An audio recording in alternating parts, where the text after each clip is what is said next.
types of therapy, CBT, DBT, and more. Hey everyone, welcome back to the channel. I'm so glad you could join me today. Today's video is all about something super important and often misunderstood, therapy. Now, I know therapy can seem a bit intimidating, but trust me, it's not something to fear. In fact, it's one of the best tools to help us manage our mental health, especially when dealing with conditions like depression. We'll be diving into different types of therapy, specifically focusing on cognitive behavioral therapy, CBT, Dialectical Behavior Therapy, DBT, and a few other types that you might not know about. By the end of this video, you'll have a clearer understanding of what each type of therapy involves and how they might help you or someone you know who's struggling with depression. So, let's get started. So, what exactly is therapy? Well, therapy is a professional treatment for mental health issues where you get to talk about your feelings, challenges, and concerns with someone who's trained to help, like a therapist or counselor. When you're feeling down or overwhelmed by life, therapy provides a safe and supportive space to work through your thoughts and emotions. And if you're dealing with depression, therapy is an essential part of the recovery process.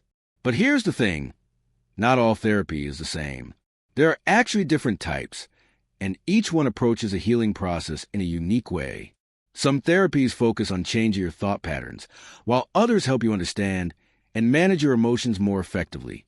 Today, I want to share with you a few of the most common types, CBT, DBT, and a couple of others. We're going to explore how each one works and who might benefit from them. So let's break it down. First up, let's talk about cognitive behavioral therapy, or CBT. If you've ever looked into therapy before, you've probably heard of CBT. It's one of the most well-known and widely used therapies out there. The basic idea behind CBT is pretty simple. It's all about how your thoughts affect your feelings and your behavior. For example, when you're feeling depressed, your mind might start telling you things like, "I'm not good enough, I'm a failure," or "nothing is going to get better." And because of those negative thoughts, you feel even worse and start acting in ways that reinforce those beliefs, like isolating yourself or avoiding things you once enjoyed. CBT helps you identify these negative thoughts, challenge them, and replace them with more balanced and realistic thinking. It's like getting a mental makeover. You learn to spot patterns in your thinking, see how they affect your mood and actions, and take practical steps to change them. The goal is to help you become more aware of your thoughts and take control of them so you can live a happier, healthier life. What I love about CBT is that it's very structured and focused on practical solutions. It doesn't just talk about your problems. It helps you work on changing how you think and behave in a way that improves your mood and well-being. And it's a therapy that works well for people who want to see measurable improvements in their mental health. Now, let's move on to another therapy that's often mentioned in the same breath as CBT, Dialectical Behavior Therapy, or DBT. While DBT shares some similarities with CBT, it's got its own unique approach. If CBT focuses on changing negative thought patterns, DBT takes things a step further by focusing on emotional regulation and mindfulness. DBT is often recommended for people who have trouble managing intense emotions or who feel like their emotions are out of control. It's especially helpful for individuals with borderline personality disorder or those struggling with self-harm or chronic feelings of emptiness. But it's also great for anyone dealing with emotional extremes, which, let's be real, we all experience at times. So, what makes DBT different? Well, the main focus of DBT is teaching you how to manage your emotions in healthy ways.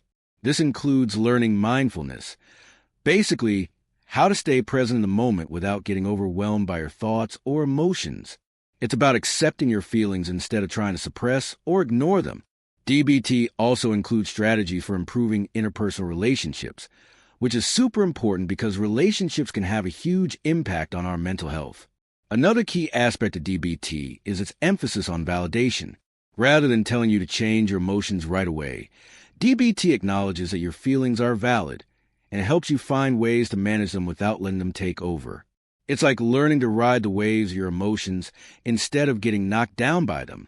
So, if you're someone who tends to experience intense emotional ups and downs, DBT could be a game changer for you. But wait, there's more. Let's quickly touch on a few other therapies that are also used to treat depression and can be helpful depending on your needs.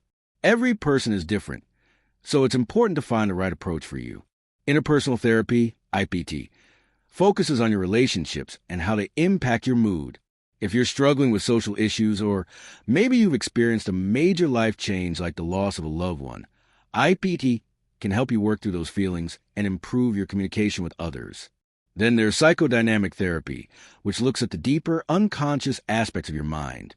It's all about exploring past experiences, especially childhood, and understanding how they shape your current behavior and emotions. If you feel like certain patterns or issues keep repeating in your life, psychodynamic therapy might help you uncover their root causes. Acceptance and commitment therapy, ACT, is another cool approach that encourages you to accept your feelings instead of fighting against them. The goal isn't to make the pain go away, but to help you live a meaningful life even in the face of difficult emotions.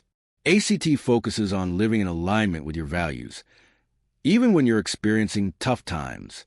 It's all about creating space for your emotions without letting them dictate your life. There are many other therapies out there, but these are a few of the most common ones used to treat depression. And, as I said earlier, it's about finding what works best for you. So there you have it. Whether you're looking for a structured, practical approach like CBT, or you're more interested in learning how to manage intense emotions with DBT, there are plenty of therapy options to help you get back on track. And remember, therapy isn't a one-size-fits-all solution. It's about finding what works for you in your unique situation. If you're unsure about which therapy might be right for you, it's always a great idea to talk to a therapist. They can guide you in the right direction and help you choose the best approach to get started on your healing journey. Whatever you choose, just know that seeking help is a big step forward, and you're not alone in this. If you found this video helpful, don't forget to hit that like button, and make sure to subscribe for more content about mental health therapy and how to live a happier life. If you're new here, welcome to the community. You can also turn on the notifications so you never miss a new video. Take care of yourselves, and remember, therapy is an option that can truly make a difference in your mental health journey. You're not alone, and it's okay to ask for help. I'll see you in the next video. Subscribe to Adzakaprat.